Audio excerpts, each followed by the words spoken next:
Sojourner Truth, a symphony of defiance. The year is 1797.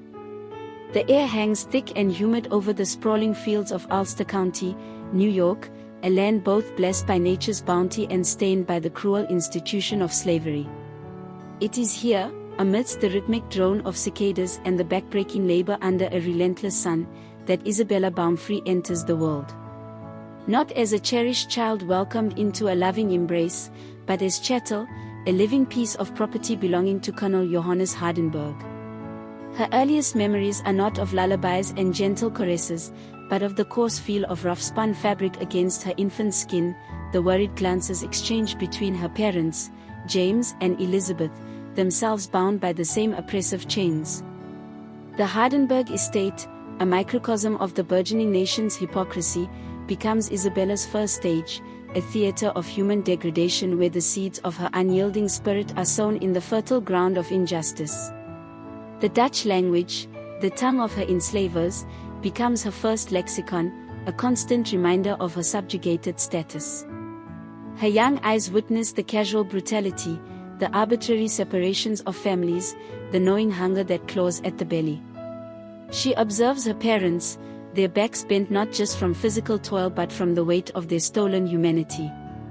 Yet, even in their bowed forms, Isabella perceives a flicker of defiance, a quiet dignity that refuses to be entirely extinguished. These are her first lessons in resistance, whispered in hushed tones under the cloak of night, etched in the lines of worry on her mother's face. Childhood, a precious and fleeting season for the free, is a foreign concept to Isabella. Her days are marked by chores too heavy for her small frame, by the constant fear of displeasing her masters. She learns to anticipate their moods, to navigate the treacherous currents of their whims. Her spirit, however, remains untamed. Like a tenacious vine pushing through the cracks of a stone wall, a fierce will to survive, to be, takes root within her. At the tender age of 9, the first brutal severing occurs. Sold away from her parents, the only anchors in her young life, Isabella is thrust into the household of John Neely. This transition is not merely a change of ownership, it is a violent tearing of her nascent identity. The familiar scent of her mother's presence, the rough comfort of her father's calloused hand, are replaced by the cold indifference of strangers. The Dutch language, once a symbol of her enslavement, now becomes a fragile link to a past that is rapidly receding. The cruelty intensifies under Neely's roof. Whippings become a stark reality, the sting of the lash a brutal punctuation mark in her young existence. Sleep offers little respite, haunted by the phantom cries of her parents and the gnawing ache of loneliness. Yet, within this crucible of suffering, something remarkable begins to solidify. A deep wellspring of inner strength, an almost preternatural sense of self-preservation, starts to form. Isabella learns to endure, to absorb the blows both physical and emotional, and to guard the flickering flame of her own being with fierce determination. Another sail follows, this time to Martinus Schrijver. Here, the Dutch language fades as English becomes the dominant tongue, another layer of displacement in her already fractured world. But with each change of hands, a subtle shift occurs within Isabella. She observes the inconsistencies in the justifications for slavery, the blatant hypocrisy of a society that proclaims liberty while denying it to an entire race. These observations, though not yet articulated, begin to shape her understanding of the profound injustice that defines her existence. The final owner before her escape is John J. Dumont, in Ulster County. It is here, amidst the relative stability of his household, that Isabella experiences a semblance of connection, particularly through her marriage to Thomas, a fellow enslaved man, and the birth of her children. These moments of familial warmth, however fleeting and precarious, serve as a vital sustenance, reinforcing her inherent humanity in a world determined to strip it away. Yet, the promise of eventual freedom, a promise Dumont makes but then retracts, ignites a firestorm within her. The injustice of this broken vow becomes the catalyst for her audacious act of self-liberation. In the pre-dawn darkness of 1826, With her infant daughter Sophia in her arms, Isabella walks away from bondage. Guided by an inner compass pointing towards an unknown horizon of freedom, she leaves behind the clanking chains and the stifling air of servitude.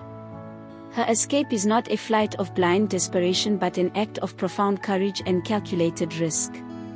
She seeks refuge with Isaac and Maria van Wagenen, a Quaker couple known for their abolitionist beliefs. It is here, in the sanctuary of their compassion, that Isabella begins the arduous process of reclaiming her stolen self. The Van Wagenens not only offer her shelter but also actively help her secure the return of her young son, Peter, who had been illegally sold out of state.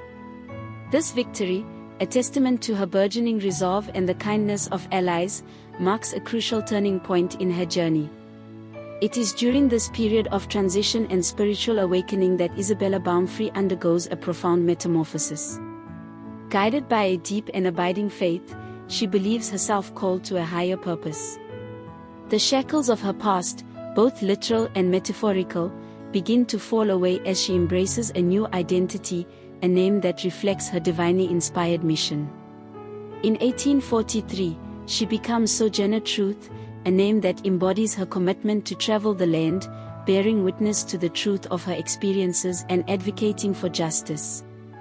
With her new name, Sojourner embarks on a remarkable odyssey, her voice becoming her most potent weapon.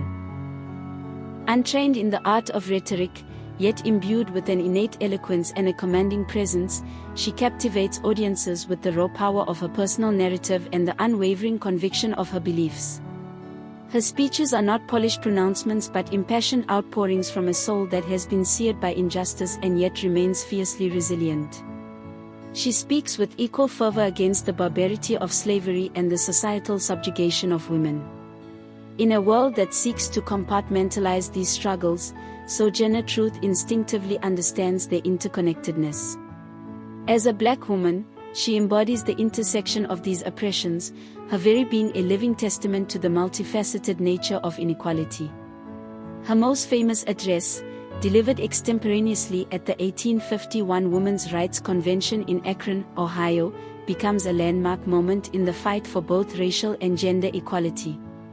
Responding to hecklers who argued against women's rights by citing their supposed physical and intellectual inferiority, Sojourner Truth steps forward, her towering frame and powerful voice silencing the room. "Well, children, where there is so much racket there must be something out of kilter. I think that twixt the Negroes of the South and the women at the North, all talking about rights, the white men will be in a fix pretty soon. But what's all this here talking about?" Her words, delivered in her distinctive cadence, cut through the prevailing prejudices. She speaks of her own strength and resilience, honed by years of hard labor. "Look at me. Look at my arm. I have plowed and planted, and gathered into barns, and no man could head me. And ain't I a woman?" She challenges the notion that women are inherently delicate and in need of male protection, drawing upon her own lived experience as a testament to female strength and capability. "I could work as much and eat as much as a man, when I could get it, and bear the lash as well. And ain't I a woman?" With simple yet profound logic, she dismantles the arguments against women's equality, even invoking her own motherhood to refute the idea that women are intellectually inferior. "I have borne 13 children, and seen most all sold off to slavery, and when I cried out with my mother's grief, none but Jesus heard me. And ain't I a woman?" Her powerful refrain, "Ain't I a woman?" becomes a rallying cry, echoing through the burgeoning movements for abolition and women's rights. It is a direct and undeniable challenge to the prevailing social order, a demand for recognition of the shared humanity of Black people and women. Sojourner's journey takes her across the nation, her presence a force to be reckoned with. She engages in debates, confronts prejudice head-on, and inspires countless individuals with her unwavering commitment to justice. She collaborates with prominent abolitionists like Frederick Douglass, their shared experiences forging a powerful alliance in the fight against slavery. She also forms connections with leading figures in the women's rights movement, recognizing the common threads that bind their struggles. As the nation edges closer to the precipice of civil war, Sojourner Truth's voice becomes even more urgent. She sees the conflict as an inevitable reckoning for the sin of slavery and passionately advocates for the Union cause. When the war erupts, she throws herself into supporting the war effort, recruiting black soldiers for the Union Army and working tirelessly to provide aid and comfort to the newly freed. Even after the Emancipation Proclamation, Sojourner's fight for justice does not cease. She recognizes that true freedom extends beyond the absence of chains and continues to advocate for full civil rights for African Americans, including the right to vote and equal opportunities. Her vision of equality is expansive and inclusive, encompassing all marginalized communities. In her later years, Sojourner Truth becomes a powerful voice for land reform, believing that access to land is essential for the economic independence of formerly enslaved people. She petitions Congress, advocating for the distribution of public lands to black families, demonstrating her unwavering commitment to tangible and lasting change. Her life, spanning nearly a century, is a testament to the enduring power of the human spirit in the face of unimaginable adversity. Sojourner Truth, the woman born into slavery as Isabella Baumfree, transforms herself into a beacon of hope and a relentless advocate for justice.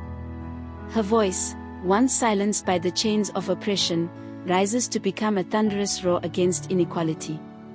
The final chapters of her life are spent in Battle Creek, Michigan, surrounded by a community that respects and admires her. Though her physical strength may wane, her spirit remains undimmed. She continues to speak out against injustice whenever and wherever she can, her words carrying the weight of her extraordinary experiences and the unwavering conviction of her beliefs. Sojourner Truth passes away on November 26, 1883, leaving behind a legacy that continues to inspire generations.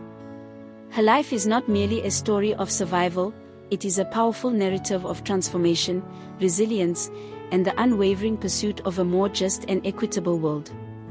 She teaches us that one voice, fueled by courage and conviction, can indeed challenge the foundations of injustice and ignite the flames of change.